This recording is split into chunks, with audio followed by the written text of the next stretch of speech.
Welcome to GCCars, my name is Eric, and today we got the 2020 GMC Terrain SLT Elevation Edition. That's a handful of a name, but don't worry about it. GMC Terrain, obviously the make and the model.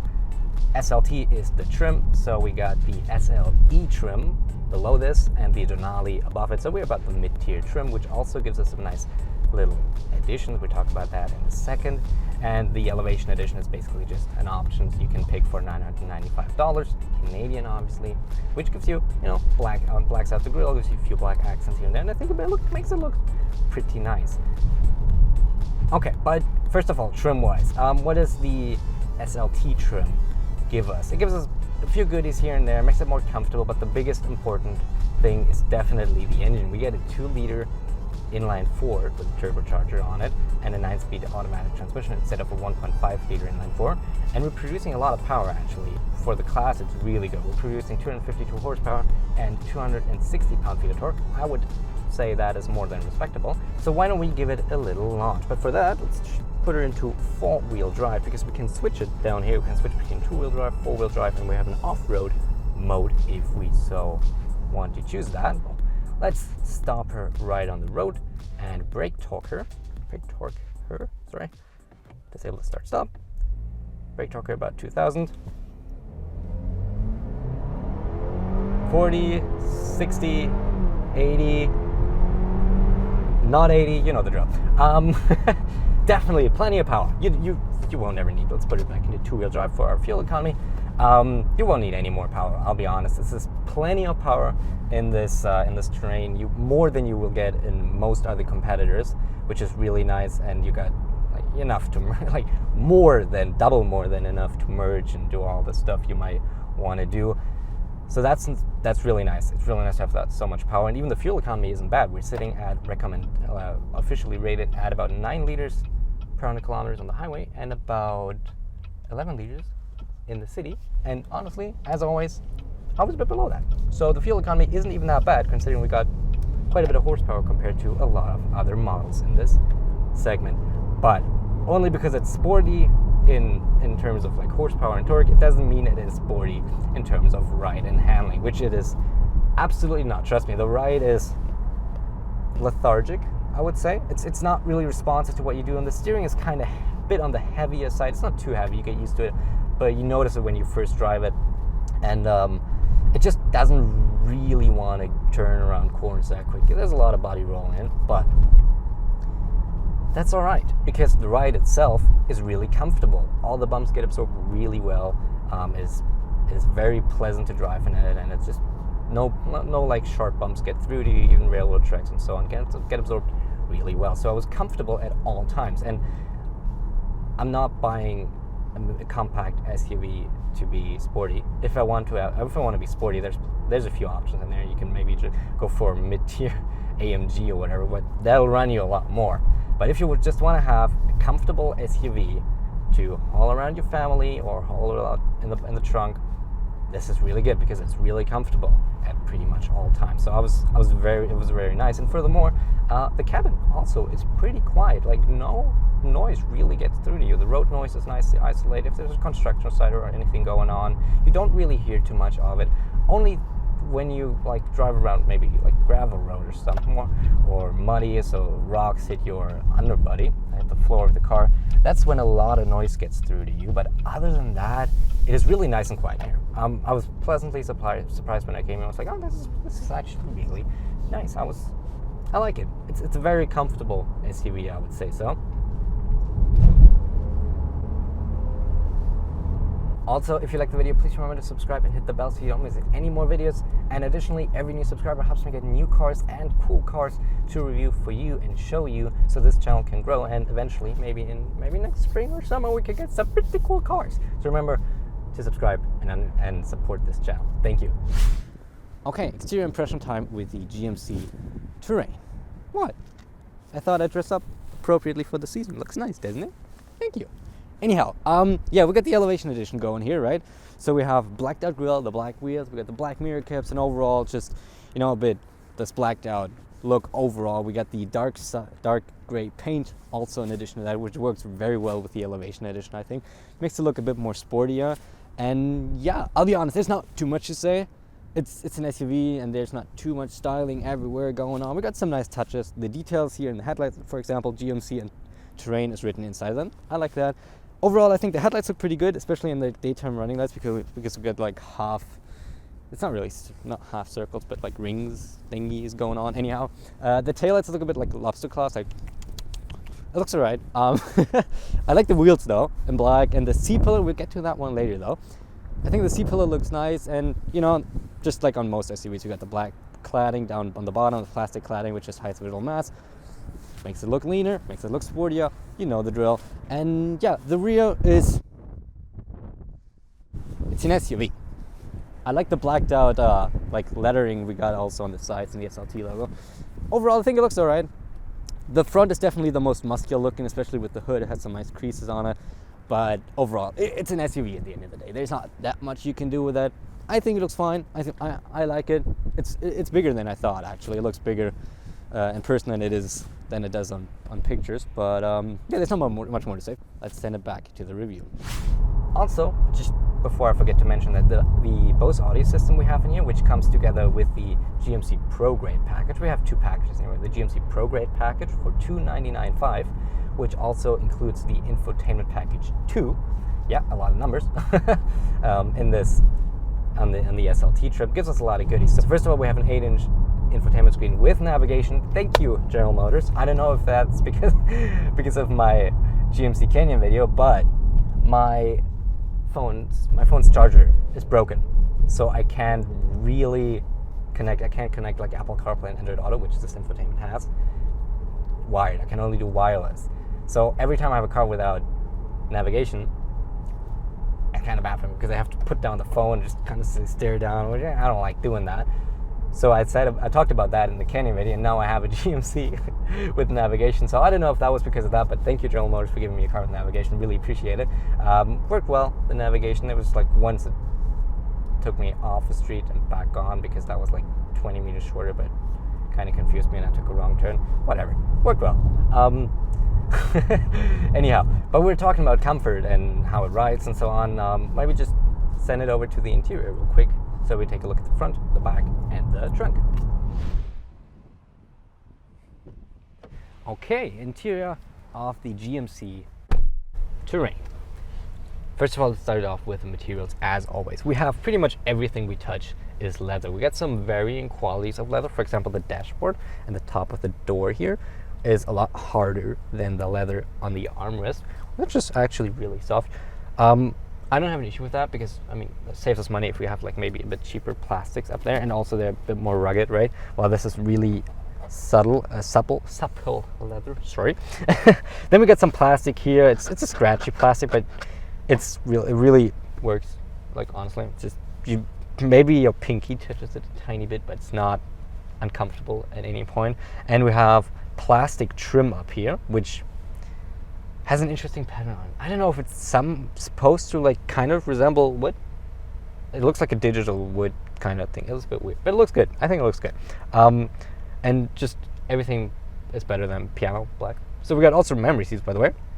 And while we're talking about like leather and so on, we got some cool contrast stitching going on with our settle brownish contrast stitching everywhere on the dashboard, on the seats. It just really adds to the black interior we have in here, and I think it looks amazing, especially if you look back and it's like, oh, the contrast stitching really looks good. Moving on from the glass roof, which really starts up here and ends just before the end of the back seats, which is nice. And you can open up the first half. I love glass roofs, especially if you can open them up. Just adds a lot of natural light, and also makes interior shots like this a lot easier because I get a lot more light on me, right? But that's pretty specific. Anyhow, let's move on to the center stack. First of all, we got a nice big center console with inserts we can take out. This is perfect if you want to have like coins, or maybe I use it for cables, for example. So you can put them in there. And while talking about cables, you can see that in the review while we're driving, actually, if you have a keen eye, I passed through the cables for my audio equipment right to that, because we have a little, like, how do you call it? I'll just call it a hole now. Okay, there's a little hole, a little gap. If you close it, you can still reach cables through that, and it's wide enough. It's like wide as my finger. So it's really nice. You can either charge your phone if you want to. For some reason, don't want to use those USB ports. We got USB-C even in front, which is nice. But that's really nice, well thought out that we have this pass-through. Our seats, just like in the Canyon, you can switch between the full seat being heated or just the backrest, which is really nice if you want to use it for longer. I have an issue with the cubby here for our phone though, because I have an S7 Edge. It's a couple years old. What is like 2017, 16-ish, I don't know. It doesn't really fit in there. I kind of have to squeeze it in there, and it just hovers above on the rubber. It's not bad. It still works, but that's not how it's supposed to work. And if you have like an iPhone 12 or the latest Note, whatever number we're on right now, I don't know, or even Galaxy, like it won't fit. It won't fit in there properly, which is a bit of a shame. But this car was supposed to get a refresh for 2021, which has been pushed back a year because of COVID. So that's probably something they're gonna address in that. But yeah, like I said, USB-C. Our infotainment isn't the biggest. It's 8 inches. The screen isn't the best. There's some competitors that have nicer screens, arguably. But the most important thing is it's responsive. It works well. I don't have an issue with it. The most controversial thing here in the interior, though, is the shift button. As you notice, we don't have like a shift knob like most other cars. We have buttons up here, and other journalists complain about it, don't like it, and for some reason, I don't know. I have no issue with it. I'll be honest. It does look unintuitive at first, but once you use the car for like a day or two, it works fine. It clears up some space in here, which is nice. And the good thing is they cleared out they filled out the space above the neutral button, so you always know which button you're about to press, even if you don't look. You know if you're pressing drive or reverse. So that works. Honestly, it works really well. I don't have an issue with it. I'll be honest. Like the first times, I was like, I'm gonna shift and reverse. Like, no, there's nothing here. So I have to do this one, but it's fine. I think it works well. Let's move on to the rear seats. Don't we?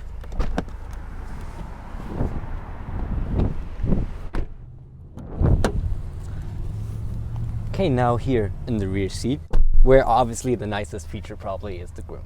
Huge glass roof. I always imagine, like, you know, whenever I was a kid, and remember when I was a kid, and you know, like the car I drove and had like sunroofs, I loved that. So if you have a family, your kids will love you for that. I mean, they will love you anyway, hopefully, but this will make them love you even more. Other way to make them love you. Well, that was right. This will make them love you even more. Anyhow, first of all, I feel I said this probably for the third time in this review, but I'm 5'7", by the way. So hi. I got so much room, like so much room, 1.5 feet probably here. And I mean, this is okay. Headroom is probably where it could get a little tight for taller people, but for me it's fine, totally fine. Like legroom is fine, and you could slide down a little if you're taller, right? So this all space-wise is perfect. Also, we don't have like a hump in the middle, because for they somehow managed to get overdrive without making a tunnel, so they have put the drive shaft really nice and low. Good job, GM. That makes a huge difference, especially if you carry 5 people, right? Because it's always awkward to have the feet up like that, so this is really good. And furthermore, like material-wise, we pretty much got it the same. We got a bit more plastic here than we have up front. We have cubbies right here. We have more cubbies down there for like water bottles and so on. Also, our leather seats do recline a little, which is nice. And yeah, just a standard 2 cup holders in here. We have 2 USB ports, a full power outlet down at the bottom below, so if you have to charge something, which is really nice. And honestly, it's a pleasant part to be in. I think it's comfortable. I don't think anybody would complain about sitting in the back here. Let's just keep moving on and take a look at the trunk. Okay, now for the best part. First of all, we got an automatic trunk, so we can either kick, which works reasonably well, or we can press a button. Well, there's a button down here actually, which I wish it would be up here, because first time I was like, where is it? And this is just kind of weirdly low, but we got a really good key. The layout of the key is really nice, so you always, even if it's in your pocket, you know which key you're pressing because it's different on your side. So we can just double press, and there we go. So first of all, the room in here is definitely plenty. Like most of the time, you probably don't need much more. You can lift this up and have a bit more, and even further, you can lift up the cover down there, which reportedly is pretty sharp. And it feels sharp, yeah, it's all right though. And we have a spare under there. Oh, that was a rhyme, nice. So you got plenty of space in here. I wish we would have some grocery bag hangers, which would be nice. More car manufacturers need to put them in, because it just makes it a little bit easier if you're transporting stuff that maybe is a bit fragile. You can of course lay flat these seats, 1 and 2 from right here. And for the best part, of course, we have so much room, we can easily take a nice little nap in here and just just enjoy it. I think I'm just gonna take a nappy nap, and you guys enjoy the rest of the review, okay? Double press, there you go. And yeah, we'll see you back when we're driving. So let's talk about more general aspects of driving it, and that is the comfort. I know we spoke about it a little bit in the interior segment, but good job, GM. Like, first of all, the armrest on our left-hand side is big enough so I can easily rest my arm on here. The center console is long enough that even I have no issues whatsoever putting my right arm on here, left arm on here, and I can just relax. Furthermore, the foot-room is really good, actually. I'm not even using the dead pedal. It's kind of at a too steep of an angle for me, honestly. That's also, I have, my muscles are a little too short, so I can't really twist my foot upwards that much, but that's not what this is about. You have a lot of leg room, so you can easily put your left foot in between the brake and the dead pedal without ever risking to like block your brake pedal. So that is really comfortable. And in general, like I said, the seats are very nice. I was at all times very comfortable in this car. It just felt very supportive. I'm not a big fan of the visibility though. Well, the lack of visibility more so. First of all, I kind of feel my general driving position might be a bit on the sportier side, but it so far has worked in every SUV and every truck and everything I drove without an issue. But in this terrain, I felt a bit more, I felt like the SUV is bigger than it is when I'm sitting inside of it. I don't really know where it ends because I can't really see that much, I'll be honest. Especially the biggest issue here is, let me just do a quick U-turn. There we go. Also not the smallest turning radius, but the biggest issue for me is the C-pillars. They look nice from the outside, but they're terrible from the inside because you get this tiny window there, and well, yeah, it's nice to look at the stars at night maybe, but you won't see anything except for a semi-truck out of that one, which means you have a giant blind spot behind that, and even the rear window itself is so far up that you really can't see much out of it either. Like if I had a sporty car behind me, would not see that one. So the visibility is a bit icky. I wish that would be a bit better, but it's probably something you get used to as well. So it's not the biggest issue. Maybe just if I were to sit up a bit higher, it probably would remedy a lot of these issues, but I don't want to because this is how I feel comfortable, okay? And comfortable it is without a doubt. Okay, I don't think there's really that much more to say about the terrain here. Why don't we just sum it all up and maybe give out a recommendation here in the final thoughts. Okay, time for the final thoughts on the GMC terrain. And with that, it's also time to get serious. I'm just kidding. I like my time. I like the time I spend with this GMC terrain. I think it's comfortable, it rides well, it's quiet, and I really enjoyed it. There was nothing standing out in a negative way, which really annoyed me. For everybody who saw my Kia Seltos video, I really like the Seltos, different class, just as a comparison for what I don't like. But the start-stop really annoyed me in that car. Speaking of start-stop, you can't disable it in the terrain, but it doesn't annoy me at all. So there was nothing standing out here, which I didn't like. But looking at the segment, because the compact SUV segment is enormous, it's incredible. Pretty much every manufacturer has a car in it. It's on the larger side, first of all, but it's also on the pricier side. Looking at $45,183 Canadian, including destination charges for this exact terrain, it's quite a bit of money. And there's quite a few competitors who offer a similar product for less money. What I like about the terrain though is it's quiet. It's really nice and quiet. The ride is nice and comfortable. It's not overly sporty. So many manufacturers these days think every SUV needs to be super sporty. No, it doesn't. Please, make it comfortable. GMC made a comfortable SUV here. Also the engine. I like the engine we have. We have 252 horsepower. It's quite a bit. Again, we are fast but not sporty. That's a good combination for an SUV like this. Unfortunately, this 2-liter engine we have in this terrain gets discontinued for 2021, which means this is literally the last year you can get it, and it's December 2020, so you won't have that much time if you want to have a terrain with that engine to pick one up. After that, there will only be the 1.5-liter turbo. I've heard good things about it, but I have not driven it, so I can't tell you from my own experience how it is. And also that whole thing changes the value preposition. Is that the right word? I'm not a native speaker, sorry. You know what I mean, the value preposition. I'm just going to call it that. So that's what you're looking at, right? Of course, you can go down to the SLE trim and have a few features less, but also look at a cheaper car. You can maybe cut some of the options. Like I said, this car has, with the Elevation Edition, almost $4,000 in options. So maybe that's also something you want to look at. I'll list you the options down in the description below, just so you know exactly what we have in here. And nice, thank you for warming me up, son. Anyhow, I can only say the same thing I always say when talking about these cars, and especially this segment it's more true than ever. Go around, test drive a lot of them, inform yourself on a lot of them, because there's not the one fits all solution here. There's one car that fits family A, there's one car that fits person B, that's one car that fits lady C. I don't know. You got to see, what are your needs, what do you want in a car. If you spend $45,000 on a car, you might as well get something that you have an emotional connection to, that you love, that you look at every day maybe and be like, you know what, I like that, I bought it. Make sure to do your research, look around and see what suits you the best. Unfortunately, I have only driven this car in this segment so far, but I'm 98.9% certain and confident that we very soon will drive a lot of its competitors.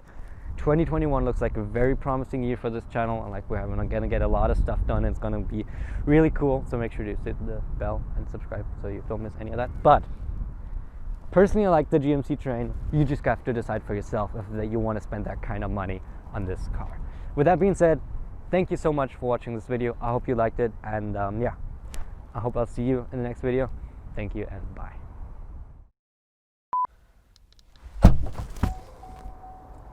Hi, welcome to the trunk. Okay, exterior impressions. Maybe you can see that in the like when we're driving, you can have a cable pass through right. We have our two-wheel drive, four-wheel drive, and off-road button switch. I can't talk today. Jesus Christ. I don't wanna let for Christmas.